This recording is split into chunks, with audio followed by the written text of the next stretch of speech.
കാത്തിരിക്കുന്ന ചിത്രങ്ങളുടെ ഏറ്റവും പ്രധാനപ്പെട്ട OTT അപ്ഡേഷനാണ് ഇന്നൊരു വീഡിയോ ഭാഗത്ത്. വീഡിയോയിലേക്ക് മുൻപ് വീഡിയോ ലൈക്ക് ചെയ്യുക. ആദ്യമായി അറിയിക്കാൻ പോകുന്നത് ബിജി മേനോൻ, അനുശ്രീ എന്നൊക്കെ പ്രധാന കഥാപാത്രങ്ങളായെത്തിയ കഥ ഇന്ന് വരുന്ന ചിത്രം ഇപ്പോൾ മുതൽ ആമസോൺ പ്രൈം വീഡിയോസ് എന്ന OTT പ്ലാറ്റ്ഫോമിലൂടെ ലഭ്യമാണ്. അതോടുകൂടി ഈ ചിത്രം മനോരമാക്സ് എന്ന OTT പ്ലാറ്റ്ഫോമിലൂടെയും OTT റിലീസ് ചെയ്തിരിക്കുകയാണ്. അമൽ നീരദിൻ്റെ സംവിധാനത്തിൽ ഫഹദ്, ചാക്കോച്ചൻ, ജ്യോതിർമയി എന്നൊക്കെ പ്രധാന കഥാപാത്രങ്ങളായെത്തിയ ചിത്രമായിരുന്നു ബോഗിൻവില്ല.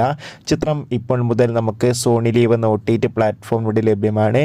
ചിത്രം കണ്ടവരുടെ അഭിപ്രായം തീർച്ചയായും കമന്റ് ബോക്സിൽ രേഖപ്പെടുത്തുക. അടുത്തതായി അറിയിക്കാൻ പോകുന്നത് ഗിരീഷ് ഏടിയുടെ സംവിധാനത്തിൽ നെസ്ലിൻ നായകനെത്തിയ ചിത്രമായിരുന്നു അയാം കാതലൻ. ചിത്രത്തിന് ഒരു ആവറേജ് അഭിപ്രായം സ്വന്തമാക്കാൻ വേണ്ടി സാധിച്ചിട്ടുണ്ടായിരുന്നു.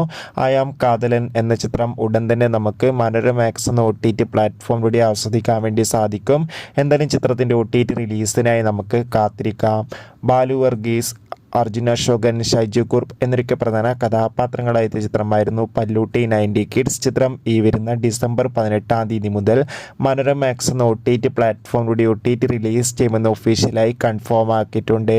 രാജ്ദേവ് നായകനെത്തിയ ചിത്രമായിരുന്നു പരാക്രമം. ചിത്രം ഉടൻ തന്നെ നമുക്ക് ആമസോൺ പ്രൈം വീഡിയോസ് എന്ന OTT പ്ലാറ്റ്ഫോമിലൂടെ ആസ്വദിക്കാൻ വേണ്ടി സാധിക്കുന്നതായിരിക്കും. ജോജു, ജുനൈസ്, സാഗർ എന്നൊക്കെ പ്രധാന കഥാപാത്രങ്ങളായ ചിത്രമായിരുന്നു പണി. ചിത്രം മികച്ചൊരു വിജയമായിരുന്നു.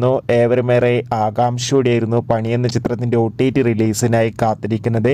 ഇപ്പോൾ കിട്ടുന്ന അപ്ഡേഷൻ പ്രകാരം ചിത്രം ഈ വരുന്ന ക്രിസ്മസ് സ്പെഷ്യലായി സോണി ലീവ് എന്ന OTT പ്ലാറ്റ്ഫോമിലൂടെ OTT റിലീസ് ചെയ്യുമെന്നാണ് റിപ്പോർട്ടുകൾ സൂചിപ്പിക്കുന്നത്. കാത്തിരിക്കാം.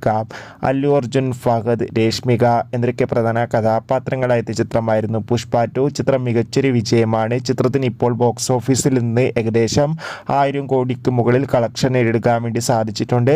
ചിത്രത്തിൻ്റെ OTT അവകാശങ്ങളൊക്കെ ഇപ്പോൾ നെറ്റ്ഫ്ലിക്സ് എന്ന OTT പ്ലാറ്റ്ഫോമാണ് സ്വന്തമാക്കിയിട്ടുള്ളത്. കാത്തിരിക്കാം.